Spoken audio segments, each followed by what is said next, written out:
everyone. I'm so glad that you're joining us today. My name is Eyal, and I am thrilled to tell you a little bit about my work over the past 5 years studying the psychology of distraction. My first book was called Hooked. The subtitle is How to Build Habit Forming Products. And the reason I wrote this book was that I wanted to democratize the techniques used by the world's most habit forming products. So, companies like Facebook and Twitter and Instagram and WhatsApp and Slack and Snapchat, I wanted to expose for everyone's benefit how these companies get us hooked. The idea was that we can build all kinds of products and services to help people build healthy habits in their lives if we can understand the basic psychology of designing a product for user engagement and retention. So that's what Hooked was all about. And in the past 6 years since that book was published, it became a bestseller, and it's been used at all sorts of companies in every conceivable industry, from healthcare to fitness to education products. All have used the Hooked model to get people hooked onto healthy habits. And I'm very, very proud of the impact the book has had. Now, the other side of the coin in studying how to build good habits is that I also have a background in what makes for bad habits. And a few years ago, after I wrote Hooked, I actually found that some of these bad habits were getting the best of me. That in fact, I remember I had this one moment in my life that I really had to reassess my relationship with distraction when I was with my daughter one afternoon. And we had some time to spend together. And I remember we had this book, this activity book of things that daddies and daughters could do together. And one of the activities in the book was to ask each other this question: that if you could have any superpower, what superpower would you want? And you can hear, I remember the question verbatim, but I can't tell you what my daughter said, because in that moment, I got distracted. I was looking at my phone. I don't even remember what was on my phone, but I decided to check my device for some reason real quick. And by the time I looked up for my phone, I realized that my daughter had left the room. She'd gone to play with some toy outside because she got the message I was sending that whatever was on my screen was more important than she was. And if I'm honest with you, it wasn't just with my daughter that I was distracted. I would get distracted when I was trying to do my work, and somehow I would do something that wasn't what I planned to do. I would say I would exercise, for example. I would say I would definitely eat right, and yet I wouldn't. And so I wanted to know why. What was this secret of why I wasn't doing what I said I was going to do? And wouldn't that, in fact, be a superpower? So if you asked me today what superpower I would most want, I would tell you I would want the power to be indistractable. I think that becoming indistractable is the skill of this century. That there is no facet of your life that indistractability doesn't touch. That the ability to focus on whatever it is you want to do with your time, with your attention, and your life is critical when it comes, of course, to the work you do, but it also is very important for the relationships you have, for your physical and mental well-being. All of these things depend upon becoming indistractable. So in the 5 years that I spent researching and writing this book, one of the first things I learned that I was actually surprised about was that distraction is not a new problem. That many of us love to blame our cell phones and Facebook and Instagram or whatever it is, email, you name it. It turns out that these things didn't invent distraction. That distraction has been around for a very, very long time. That in fact, the philosopher Plato talked about this problem 2,500 years ago. He called it akrasia, the tendency that we all have to do things against our better interest. And Plato wondered, why is it that despite us knowing what to do, we don't do it? Why do we do things against our better judgment? And if that was a pertinent question 2,500 years ago, it's even more important today, because today we don't have the same excuse that Plato's generation had, right? Even our grandparents could throw up their hands and say, well, we don't know what to do. How do I lose weight? I don't know. How do I succeed at my job? I don't know. Today, we don't have that excuse. If you don't know how to do something, Google it. It's all out there. It's all on the internet. We all basically know what to do.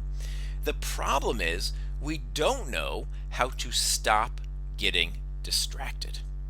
And so this is the impediment to doing the kind of work we want to do, to living the kind of life we know we deserve to live. So one way to think about this problem of distraction is to truly understand it backwards and forwards by understanding not only what is distraction, but what is the opposite of distraction. If I were to ask you, what is the opposite of distraction? Most people would say it's focus. But I actually disagree. If you look at the origin of the word distraction, the opposite of distraction is not focus. The opposite of distraction is traction. That both traction and distraction have the same Latin root, trahare, which means to pull. And you'll notice both words end in the same 6 letters, A-C-T-I-O-N, that spells action. So traction is any action that pulls you towards what you want to do, things that you are doing with intent, things that help you live life according to your values and help you be the kind of person you want to become. Now, the opposite of traction is distraction. Any action you take that pulls you away from what you plan to do, anything that is not in accordance with your values and helps you be the kind of person you want to be, that is an act of distraction.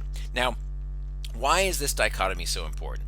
First of all, we have to realize that anything can be either traction or distraction. In fact, the same actions can be either one. Let me give you an example.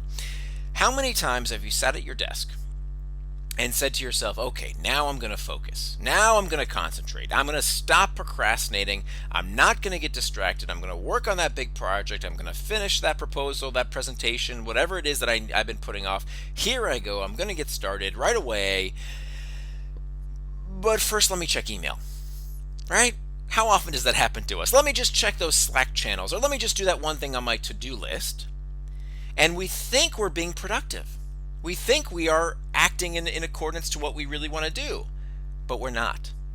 Because those are the most pernicious forms of distraction, the distractions that trick you into prioritizing the urgent at the expense of the important.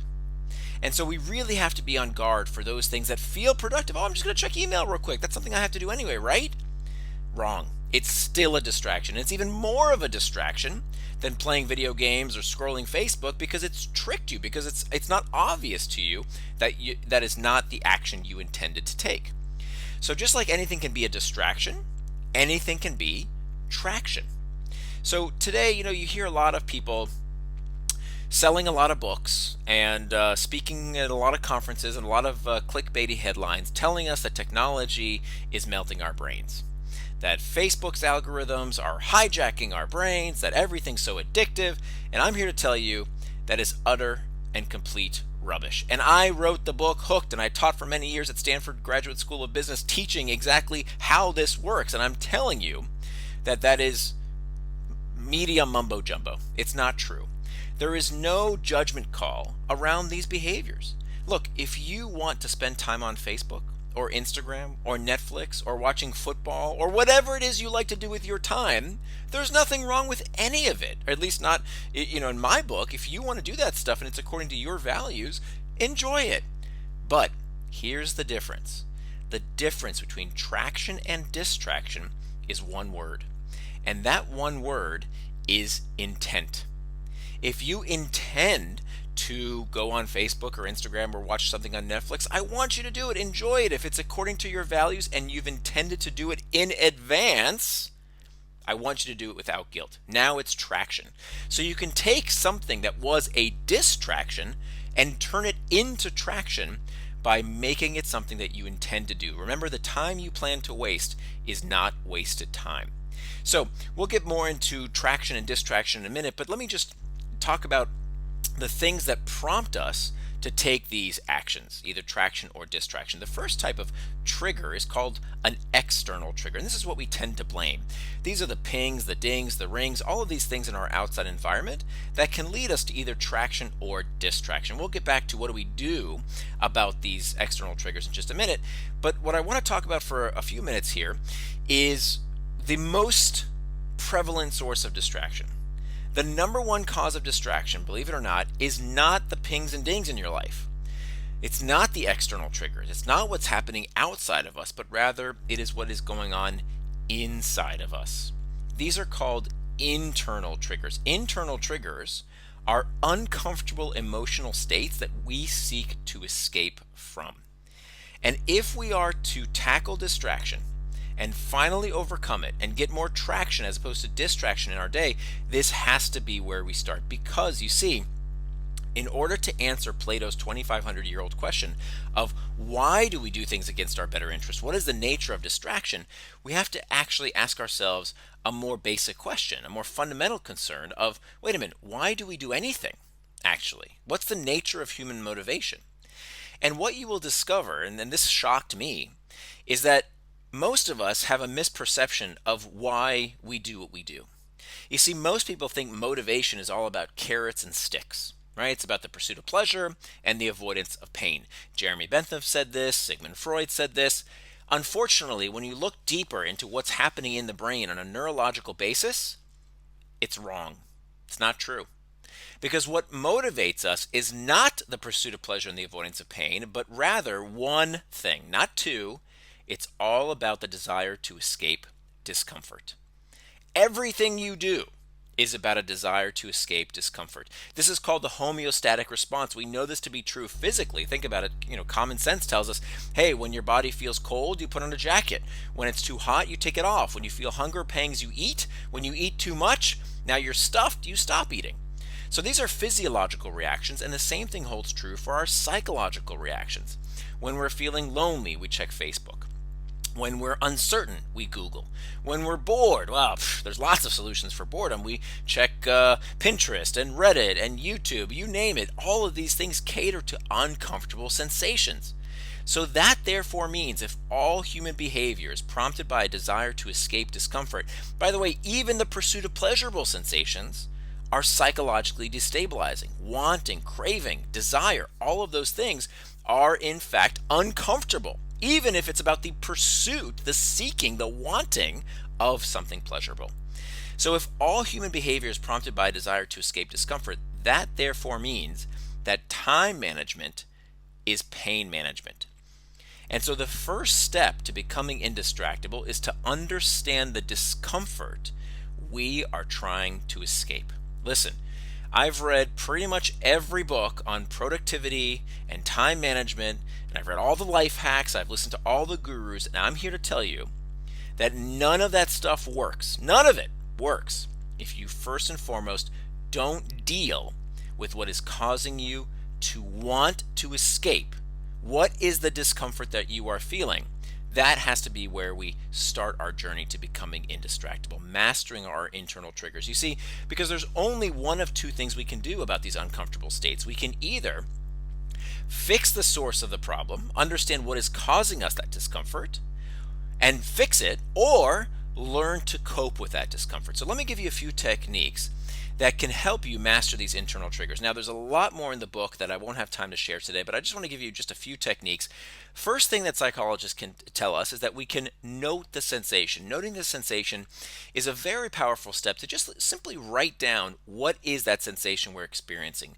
Boredom, uncertainty, fearfulness, stress, whatever it is that we're feeling in that moment. If we can block that habitual response to look for escape, whether that's using too much news, too much booze, too much football, too much Facebook, whatever it is, to block that habitual response to seek escape for just a moment, and rather than distraction, we are acting in a way that is in accordance with our values by simply noting the sensation. That is a wonderful way to disarm that sensation. And then we want to get curious about what it is we're feeling and not contemptuous. We don't want to beat ourselves up. We don't want to berate ourselves for feeling that urge. Remember, You don't control these urges.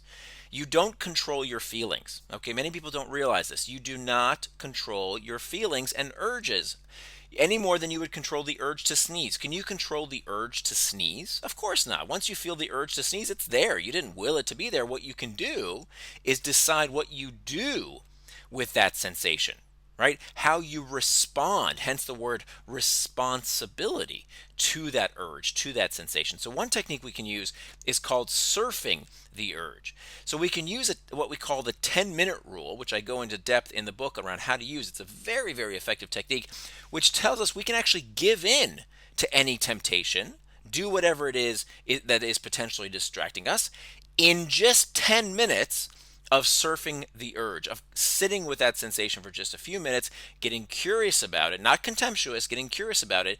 And then once the 10 minutes are up, what we find is that if you still desire that sensation, you can give into it. And it turns out by giving yourself that mental freedom, you actually 9 times out of 10, once that urge crests and subside, you no longer even desire it because that sensation has passed. The internal trigger has crested like a wave and then subsided. So that's a very, very effective technique called the 10-minute rule, where we tell ourselves we can give into that temptation, but not right now, in 10 minutes.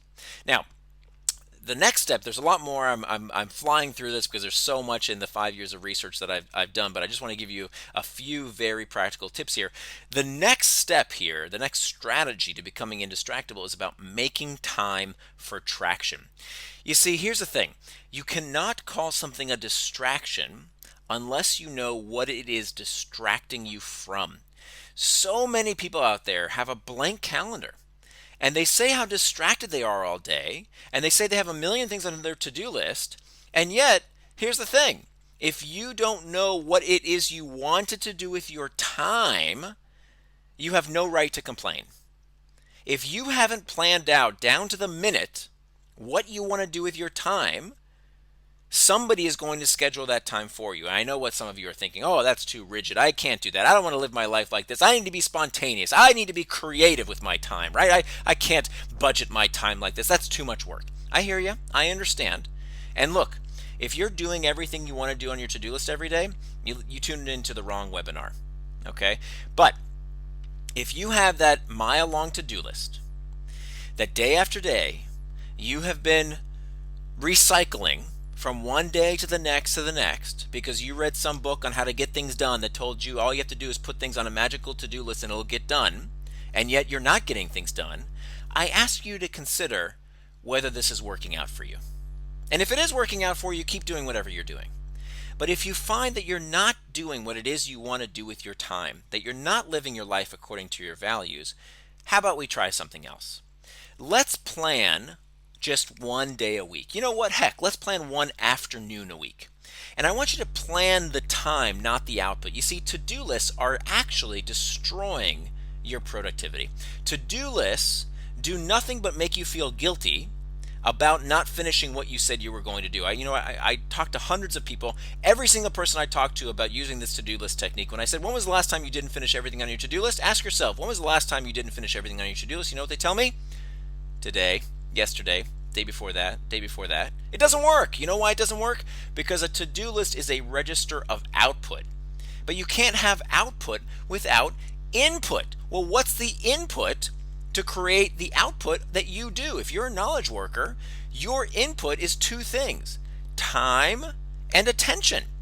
So don't worry about the output if you're not going to put in the input, which means you've got to make time on your calendar to do the things you want to do, and I mean down to the minute. And I show you exactly how to do this. If you go to nearandfar.com/schedule-maker, again, that's nearandfar.com, near like my first name, NIR and far, /schedule-maker. There's an absolutely free tool you can use that will show you exactly how to make this time box calendar. It's totally free. You don't even have to give me your email. It's totally easy, simple tool I built to help you do this. Now, what I want to make sure you put in on that calendar is not only time for communication, right? The emails, the pings, the dings, the messages, the Slack channels. Make sure you have time for thinking. I'm going to tell you a little secret. If you want a huge competitive advantage over your competitors, Put time on your calendar to think. Everybody these days is running around like crazy doing reactive work, right? Reacting to emails, reacting to phone calls, reacting to Slack channels.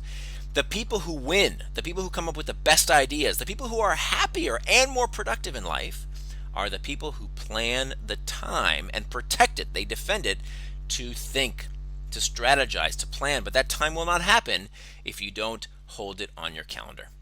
Now, the next step to becoming indistractable is to hack back the external triggers. And we talked about these external triggers a little bit. These are the usual suspects, right? The pings, the dings, all of the things outside of us that can lead us towards either traction or distraction. Now, there is one industry where hacking back external triggers is literally a matter of life and death. Let me ask you a question. If I were to ask you to guess, what was the third leading cause of death in the United States of America last year? What was the third leading cause of death? I'll give you number 1 and 2. Number 1 was heart disease. Number 2 was cancer. Guess what number 3 was? Was it Alzheimer's or traffic accidents or suicides? Not even close. If it were a disease, the third leading cause of death would be, and it's not just last year, it's the year before that and the year before that, it would have been prescription mistakes.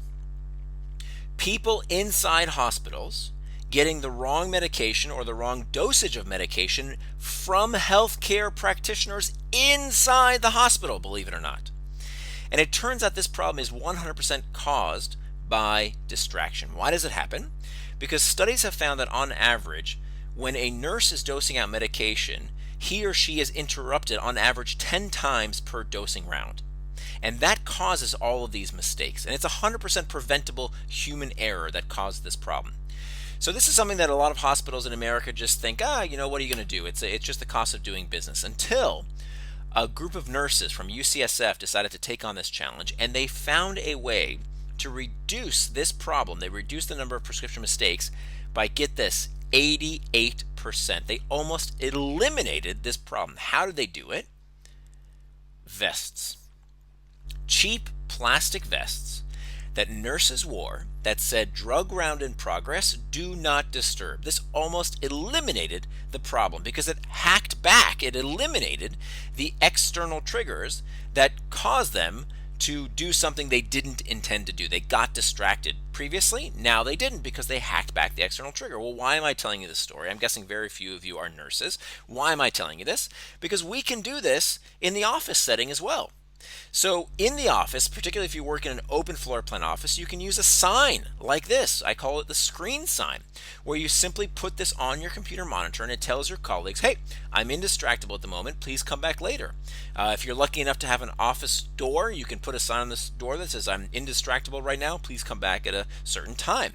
If you work from home, I know many of us work from home these days, and we work next to our kids many times. What do you do about kids when they distract you? They can be external triggers as well. Let me give you a fantastic technique. I've been homeschooling my daughter for the past 5 years. Here's how we do it. Go around your house and find your silliest hat. Everybody has a silly hat that they have, whether it's a silly baseball cap or whatever. Find the silliest hat you have, and every time you do work that you need to focus on, work that requires your concentration, when you do not want to be distracted, when you have that time on your calendar set aside for reflective work, I want you to put on this hat and tell your kid beforehand that this is called the concentration crown. And I'm telling you, a child of 4 years old can understand how this works. Every time mommy or daddy wears the concentration crown, that means that he or she can't be interrupted. It works like a charm. By the way, it also works really well with significant others, spouses, works really well with them too, because you're interrupting the interruption. Very, very effective. We can also use technology to help us block out distraction from technology. Everybody's phone these days comes with the do not disturb while driving mode, where as soon as you push one button, if somebody calls or texts you, they'll receive an automatic reply that says, I'm sorry, I can't talk right now. If this is urgent, text me with the word urgent. And if they send you a message with that word urgent, then the call or text message will come through. Very, very effective. And they don't have to know whether you're driving or not. You can be in your office or your home doing the focused work you need to do. Another thing we can do is to clear away all of that digital clutter. How many of us have desktops that look like this? We don't have to live like that. Take of all those external triggers and stuff them away in a folder. Search for them if you need them. We know scientists tell us that when we have all that digital clutter, this degrades our performance. Very simple to do. This is kindergarten stuff, folks. This takes 5 minutes. So the same goes with our phones. All these notifications. 2/3 of people with a smartphone never take the 5 minutes to turn off those notification settings. We don't need all those pings and dings. We can turn this stuff off. It takes just seconds, and we have no right to complain that technology is distracting us if we haven't just taken these simple steps to only keep the external triggers that serve us. This is the critical question. You see, there's nothing wrong with technology. There's nothing wrong with external triggers. If the technology is telling you, hey, it's time to do that thing you wanted to do, it's time to work out, it's time for the phone call, it's time for the meeting, it's serving you. But if it's taking you away from what you wanted to do, for example, when I was with my daughter and my phone buzzed and now I'm checking my phone as opposed to being fully present with someone I love, well, now it's leading me towards distraction. I'm serving it. So ask yourself that critical question. Am I serving it or is it serving me? And adjust the notifications that are not serving you. Then finally, what we want to do is to leave those distracting devices outside of meetings, whether it's meetings with our friends, our family, and certainly in the workplace. If we are going to be together in the physical world, we need to be present both in body and mind. So declare no phone zones.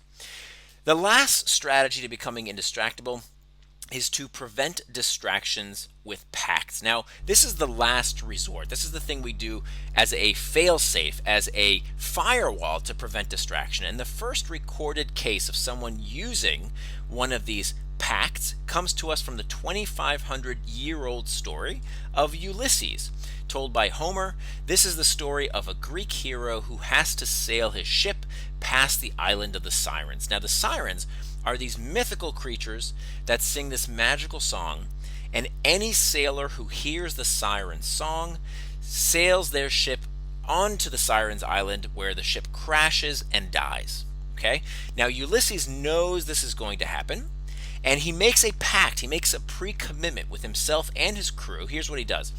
He instructs every member of his crew to put beeswax in their ears so they can't hear the siren song. And then he tells them to bind him to the mast of the ship. And he tells them, no matter what I do, no matter what I say, don't let me go. And you know what? The plan works. He's able to sail his ship past the island of the Sirens and not get distracted, not do something he doesn't want to do, because he made a promise, a pact in advance. Now, I hope you see the metaphor here. You are Ulysses. There's lots of distracting stuff out there in the world. And of course, that could also be you there, dead on the Sirens' shore. Now, you don't want to be those dead people. You want to be Ulysses here by making these pacts. Now, how do you make pacts? There are thousands of free tools out there. I describe many of these in my book that you can use. Most of them are absolutely free that you can use to block out tech. Guess what? With tech. So these are a couple apps I use almost every single day. On the left there is Forest, which is a wonderful little app on your cell phone that anytime you want to do your reflective work, when you have that time on your calendar, when you need to work on something without distraction, you dial in how much time you want to spend doing that task. You push a little button that says plant, and that cute little virtual tree is planted on your phone's screen. Now, if you pick up your phone and do anything with it, the cute little virtual tree dies. And you don't want to be a virtual tree murderer, so it's a bit of a reminder to tell you, oh, that's not what you wanted to do. It's a very, very effective free tool. Another thing you can do is to find a focus friend, right? Just working next to somebody can be an incredibly effective way. And I know many of you are working from home perhaps, or you work remotely. What do you do then? Well, technology to the rescue. This is a company I love so much, I actually invested in the company. It's called Focusmate.com. Here's how it works. You find a time when you want to do your reflective work. You book that time on their calendar. At that time, you log in, and if you don't log in, you get a bad review. So it's an incentive to make sure you come on time. And when you log in, you will see a little video on your screen of the person you have that is your focus mate. This was the screenshot I took from a medical school student in the Czech Republic who was memorizing human anatomy while I was preparing this speech. Very, very effective tool. If you're the kind of person who has trouble getting started on something like I do, this is a wonderful way to make a pact with another person to make sure you get started and do the work you know you need to do. So we can reduce distractions with pacts. We can use tech to block out distraction. There are several other pacts. There's an effort pact, a price pact, and an identity pact, which I talk about as well in the book. Unfortunately, we don't have time to go into all of those. But let me give you one word of warning that this is a technique you need to be careful with, because this technique can backfire. It can backfire in a few ways. One, if you do it out of order, okay? You have to first master the internal triggers, make time for traction, hack back the external triggers. Only last do you use this technique of preventing distraction with pacts. The other way this can backfire is that some people, when they fail, as we all invariably will from time to time on our path to becoming indistractable, some people have a really tough time getting back on track. Now, who are those people? These are the people, studies find, who lack self-compassion. Self-compassion is critical to achieving our long-term goals, and people who give themselves self-compassion are much more likely to do what they say they're going to do. It's not about being mean to yourself and being a bully, but rather the opposite. The way we cultivate self-compassion is to talk to ourselves the way we would talk to a good friend. Sort of like the way you would talk to me if I told you what happened with my daughter. If I told you that I was embarrassed that I got distracted when I was with my daughter, would you tell me that I'm a horrible human being? Would you tell me that I'm a terrible father? Not if you were my good friend, you wouldn't. But I'll be honest with you, that's the kind of self-talk I used to say to myself all the time. And it wasn't helpful, and it wasn't true. And here's what else isn't true. This idea that technology is somehow addicting all of us, that there's nothing we can do about it. That is just not true, because look how much we can do about it. We can master the internal triggers. We can make time for traction. We can hack back the external triggers, and we can prevent distractions with pacts. And so there's a lot more that I didn't get to today, but I really hope you'll check out the book Indistractable, How to Control Your Attention and Choose Your Life. And the message I want to leave with you today is that we can do this.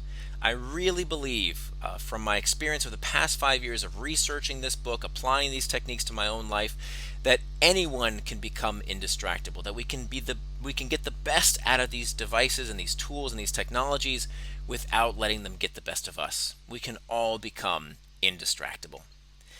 Thank you very much, and with that, I would love your opinion on this presentation. If you would be so kind as to go to this URL, it's at opinion2.us. Notice it's opinion2.us, not .com, but opinion2.us. If you have an iPhone, you can simply point it at that QR code and with your camera, and it'll take you right to this URL. You'll have, if you just fill out that very quick survey, it's only 5 questions, and tell me what you thought of the presentation. There will be a link at the right after you submit that survey that you can click on to get all the slides you just saw. Feel free to share them with your friends, with your colleagues, with your family, and if you need to reach out to me, I'm very happy to answer any questions. You can reach out to me on Twitter. There's my handle. Or through my website. There's a contact form there as well. I'm at nearandfar.com. My website is nearandfar.com. You can see it there. Near is spelled like my first name, N-I-R. Thank you so much. Stay strong and stay indistractable.